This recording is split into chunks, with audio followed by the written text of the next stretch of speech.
हाय बच्चा लोग, मैं स्वाति मिस, कर्नल एकेडमी। चलो आज हम लोग अपना एक नया लेसन स्टार्ट करने जा रहे हैं। ये स्थूल वाचन को स्टार्ट करने जा रहे हैं। देखो बच्चे, आप लोग 9th में थे तभी भी मैंने बताया था कि स्थूल वाचन मतलब क्या है। कि स्थूल वाचन मतलब रैपिड रीडिंग, जो अपने सब लेसन से थोड़ा सा हटके इन्फॉर्मेशन देने की, या बोलते हैं ना बहुत अलग इन्फॉर्मेशन देने की कोशिश करते हैं वो लेसन हमेशा। ये लेसन भी मुझे पर्सनली बहुत पसंद है।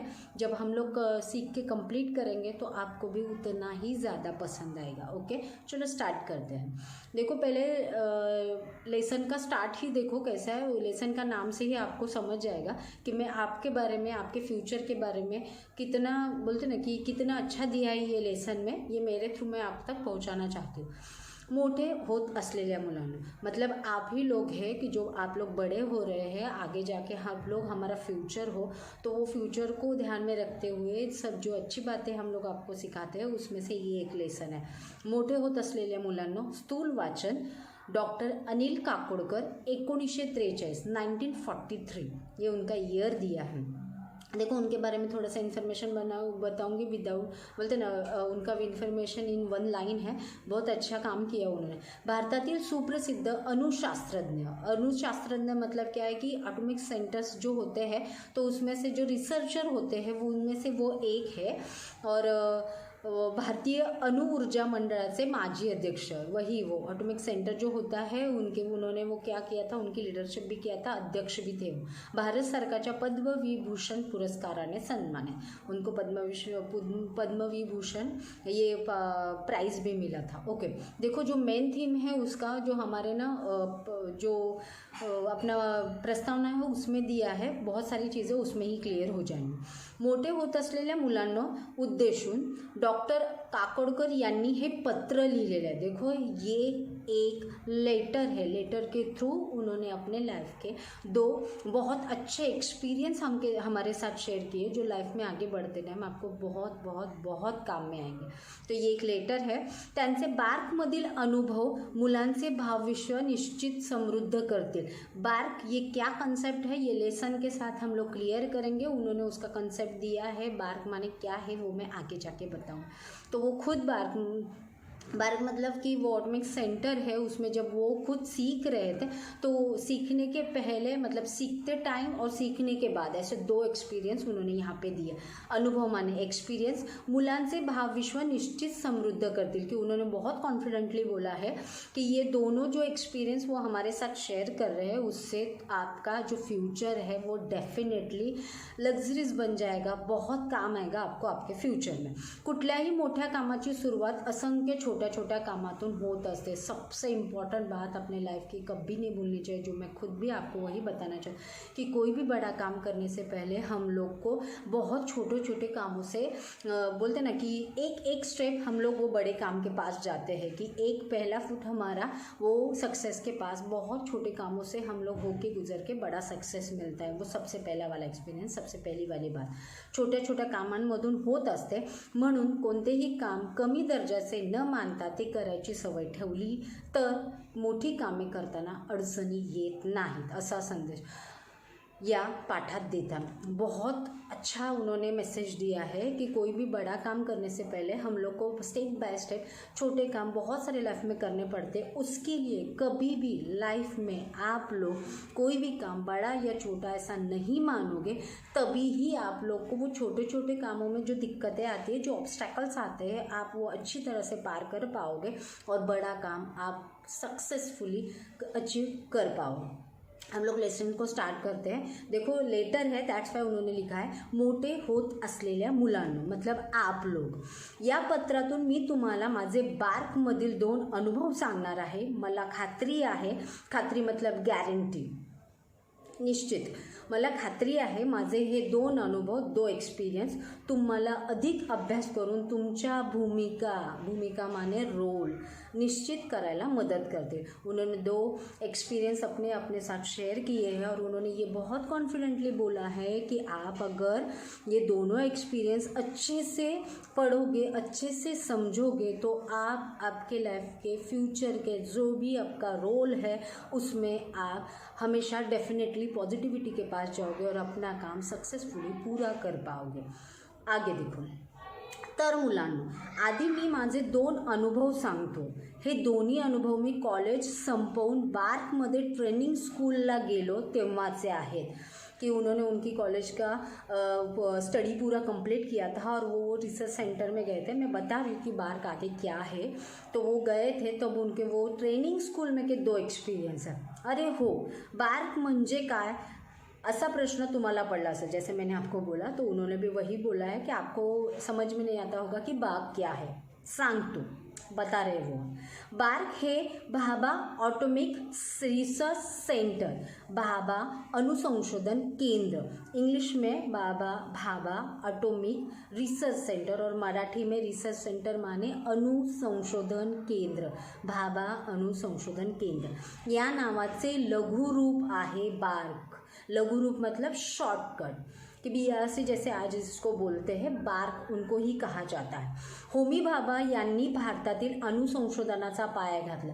सबसे बड़ा काम उन्होंने किया है कि जो हमारे होमी भाभा है कि उन्होंने अणुसंशोधनाचा मतलब जो ऑटोमिक रिसर्च होते हैं, छोटे से छोटे रिसर्च कि उन्होंने उनसे स्टार्ट किया था. तो बहुत बड़ा नाम है वो रिसर्च सेंटर में से जो भी रिसर्चर है हमारे उसमें से एक बड़ा नाम है कि होमी भाभा. ओके, तो उन्होंने त्याचा पाया घातला, उन्होंने उसकी नींव रखी, उसका बेस किया, म्हणून त्यांचे नाव या संस्थेला दिले आहे की भाभा ऑटोमिक सेंटर जो है, भाभा अनुसंशोधन केंद्र आहे, उसको ही बार्क बोला गया है. देखो स्टार्ट कर. तर बार्क ही संस्था आता प्रचंड मोटी है. अभी वो बहुत बड़ी है, लेकिन जब वो ट्रेनिंग लेने के लिए वहाँ पे गए थे वो बिल्कुल भी स्टार्ट हो गए कि उन्होंने जैसे कहा है कि बिल्कुल भी 7 इयर्स हुए थे जब उन्होंने वहाँ पे एंट्री लिया था, जैसे उन्होंने बताया. तर बार्क संस्था ही आत्ता प्रचंड मोठी आहे की अभी वो बहुत ह्यूज है. पण मी तिथे ट्रेनिंग स्कूलला गेलो होतो तेव्हा ती संस्था सुरू होऊन जेमतेम 7 वर्ष झाली. 7 इयर्स हो गए थे. आम्ही जवळपास 100 मुले मुली होतो. देखो ये उनका फर्स्ट वाला एक्सपीरियंस है, मैं जो आपके साथ शेयर कर रही हूँ, आपको पढ़ के बता रही हूँ. बहुत इंपॉर्टेंट रखता है अपने लाइफ में कि तिथे 100 मुले मुली होती. मतलब क्या कि 100 से भी अबाव बच्चे लोग थे जो ट्रेनिंग स्कूल में आए थे. मी ट्रेनिंग स्कूलला असताना होमी भाभा 3-4 वेळा आलेले होते. होमी भाभा मैंने जैसे आपको बताया कि बड़ी हस्ती का नाम है, वो खुद उनको विजिट देने के लिए आए थे. प्रचंड स्फूर्तिदायक व्यक्तिमत्व होते थे. प्रचंड स्फूर्तिदायक मतलब बहुत बोलते ना कि इन्स्पिरेशन देने वाला उनका पर्सनॅलिटी था. एकदा आम्ही त्यांना विचारलं, आम्ही इतके मुलं मुली आहोत पण सर्वांना पुरेल इतकं काम कुठे आहे इथे. मतलब उन्होंने बोला ये 100 इतने पीपल तो है, पढ़ रहे हैं, ट्रेनिंग अपनी कंप्लीट करें, बट इनको सेटिस्फाई करें, इतना काम अवेलेबल हो सकता है. देखो ये लाइफ का सबसे बड़ा एक्सपीरियंस है. देखो आंसर क्या आता है. ते म्हणाले, ते मतलब होमी भाभाजी बोले, तुम्ही त्याची काळजी का करता, तुम्ही संशोधन करत राहा, त्यासाठी सरकारला खर्च किती येतो याचा आत्ता विचार करू नका. मात्र कि उन्होंने बोला है कि आप इसके बारे में सोचना छोड़ दो कि काम कैसे अवेलेबल होगा, कैसे अवेलेबल करवा के दे सकें. आप अभी इसी चीज़ पे फोकस करो कि आप नए से ज़्यादा क्या कर सकते हैं, रिसर्च कैसे कंप्लीट कर सकते हैं. बट एक चीज़ ज़रूर करना, विचार करू नका, मात्र एक करा, तुम्ही स्वतः काम निर्माण करा. मैं भी आपको लाइफ में यही बोलना चाहती हूँ कि अपॉर्चुनिटीज़ आती रहती है, पर जो खुद अपॉर्चुनिटीज़ क्रिएट करता है उसको कभी भी कुछ भी चीज़ें फेस करने नहीं पड़ती है. आपण काय काम करायचे हे तुम्ही स्वतः ठरवा. बॉसने सांगितलं तेवढंच काम करायचं आणि सांगितलं नसेल तर आपल्याला कामच नाही असं समजायचं, हे चूक आहे. ही प्रवृत्ती गेली पाहिजे. सबसे इम्पॉर्टेंट चीज़ उन्होंने बोला, आपने आपका रिसर्च चालू रखिए, काम कब आएगा मालूम नहीं, लेकिन काम खुद क्रिएट करना चाहिए. और एक एग्जांपल दिया है कि अगर ऑफिस में बॉस है, वो बता रहा है तो काम करना चाहिए. ऑफिस में बॉस नहीं है, वो नहीं है तो काम नहीं करना चाहिए. ये जो सोच है वो बदल दो, ताकि क्या होगा, हम लोग आगे प्रोग्रेस कर पाएंगे. बाबांनी सांगितलेला हा मुद्दा माझ्या मनावर कोरला गेला मतलब उनकी छाप थी वो हम उनके पूरे बोलते ना माइंड पे उनका वो जो पर्सनॅलिटी है वो पूरी तरह से छा गया. आणि मुलांनो, स्वानुभवाने सांगतो, एकदा हे लक्षात आलं तर स्काय इज़ द लिमिट. कि उन्होंने बहुत अच्छी बात बोली है कि ये अगर स्वानुभवाने सांगतो मतलब क्या कि मेरे पर्सनल एक्सपीरियंस से बोलते हैं कि स्काई इज़ द लिमिट. मतलब कि आप जितनी उड़ान भरना चाहो, आप जैसे अपॉर्चुनिटी अपॉर्चुनिटी पाना चाहते हो तो खुद क्रिएट करो और खुद आगे बढ़ते रहो। देखो उन्होंने उसके भी आगे बहुत अच्छा सेंटेंस दिया है कि हम लोग 8-10 साल तक आपके पास रहते हैं, आपकी उंगली पकड़ के आपको चलना सिखाते हैं, लेकिन उसके बाद आपको खुद अपनी जो डायरेक्शन आहे वो चूज करणे पडते। बोट धरून चालवणं किंवा दिशा दाखवणं हे पहिल्या 8-10 वर्षांपर्यंत ठीक है।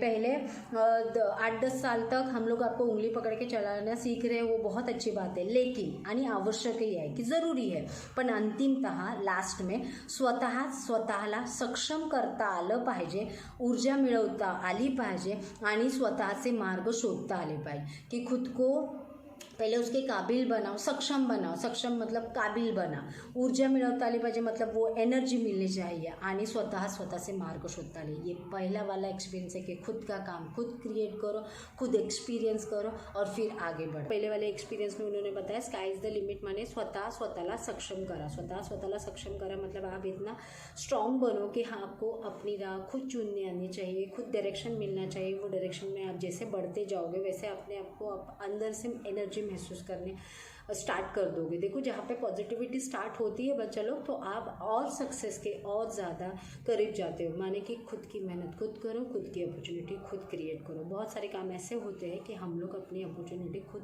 क्रिएट कर सकते हैं। आगे उन्होंने बोला है आता दूसरा अनुभव सांगतो। फर्स्ट एक्सपीरियंस यहाँ पे ख़त्म हो गया है, दूसरा अनुभव। फर्स्ट एक्सपीरियंस बहुत अच्छा था, आपको भी अच्छा लगा होगा। सेकेंड एक्सपीरियंस, आता दूसरा अनुभव सांगतो। ट्रेनिंग स्कूलमध्ये देखो पहला एक्सपीरियंस था वो ट्रेनिंग खुद ले रहे थे, होमी बाबा उधर आए थे, उनके साथ मीटिंग हुई थी। उसके बाद उन्होंने अपने मन पे ये ठान लिया था कि जो उन्होंने बताया उस पर आगे चलते जाना। और ये जो दूसरा वाला एक्सपीरियंस है उनका ट्रेनिंग स्कूल ख़त्म होने के बाद जब उनको रियल लाइफ में वो अपॉर्चुनिटी आई कि उनको खुद को प्रूफ करना पड़ा, तब जाके उनका वो दूसरा वाला एक्सपीरियंस है। ट्रेनिंग स्कूलमधील प्रशिक्षण मतलब शिक्षण, एज्युकेशन। ट्रेनिंग स्कूलमधील प्रशिक्षण संपून मी बार्कमध्ये इंजिनियर म्हणून जॉइन झालो। कि उन्होंने बोला कि वो रिसर्च सेंटर में अपना ट्रेनिंग कंप्लीट किया उन्होंने, और एज ए इंजीनियर करके उन्होंने बार्क में ही एज ए इंजीनियर करके वो ज्वाइन हुए। देखो वहाँ पे उनका ही लक था कि उनको बार्क में ही वो अपॉर्चुनिटी मिला कि उनको इंजीनियर करके एज ए जॉइन करवा दिए। तेव्हा तेथे मेटलायझिंग प्रक्रियेवर मला काम करायला सांगितलं। देखो उनकी ही कंपनी थी, वो बार्क से ही उनको अपॉर्चुनिटी आई थी, दैट्स वाई उन्होंने पहला ऑप्शन नहीं रखा, डायरेक्टली उनको बोला गया कि आपको मेटलाइजिंग जो प्रोसेस होती है उस पर काम करना पड़ेगा। जैसे उनके पास ऑप्शन नहीं होता, उन्होंने उनका काम दिया, उनको टास्क वो पूरा करना पड़ता है। आमच्याकडे त्यासाठी यंत्रसामुग्री होती पण कोणीही ती वापरली नव्हती। देखो ये मेटलाइजिंग जो प्रोसीजर था उसके लिए उनके पास सब मटेरियल अवेलेबल था। यंत्र सामग्री मतलब जो कुछ मशीनरीज लगने वाली थी सब अवेलेबल था, पर आज तक तो वो किसी ने भी यूज़ नहीं किए थे।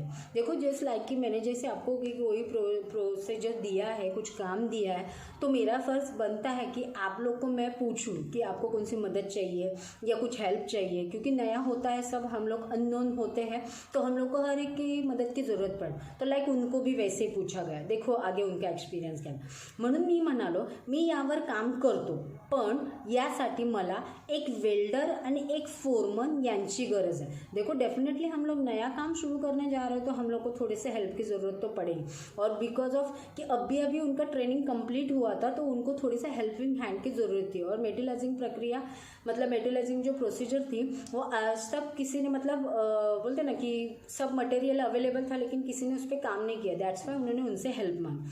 तो पहले उन्होंने क्या डिमांड की कि मुझे एक वेल्डर और एक फोरमन यांची गरज है, मतलब इनकी नीड है कि मुझे एक वेल्डर और फोरमन चाहिए।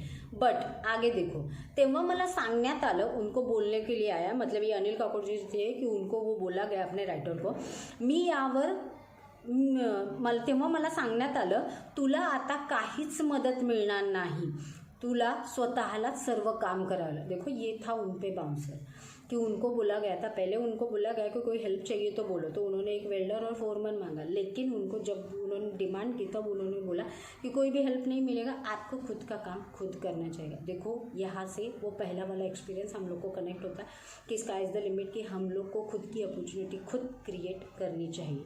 आगे देखो, वरिष्ठांची आज्ञा म्हणून मी सुरुवात केली। डेफिनेटली वो वहाँ पे काम करते थे तो उनको उनका सुनना बहुत नेसेसरी था, तो उन्होंने स्टार्ट भी कर दिया केली आणि बरीच धडपड करून ते काम पूर्ण केलं उन्होंने। बहुत तुम्हारे बोलते ना तुम्हारे बोली चाली में बोलना पड़ेगा, बहुत पापड़ बेलने के बाद उनको वो काम पूरा हो गया। उन्होंने बहुत मेहनत के साथ वो काम पूरा किया। मग त्यांनी या कार्यक्रमाची व्याप्ती वाढवली। काम कंप्लीट होने के बाद उन्होंने ये प्रोसीजर का जो लॉन्ग टर्म था वो शुरू कर दिया कि प्रोसीजर अगर कंप्लीट हो रहा है तो हम लोग इसमें और बोलते ना कि नए नए इन्वेंशन कर सकते। तो उन्होंने वो काम बढ़ाने की डिमांड की या काम बढ़ाना शुरू किया।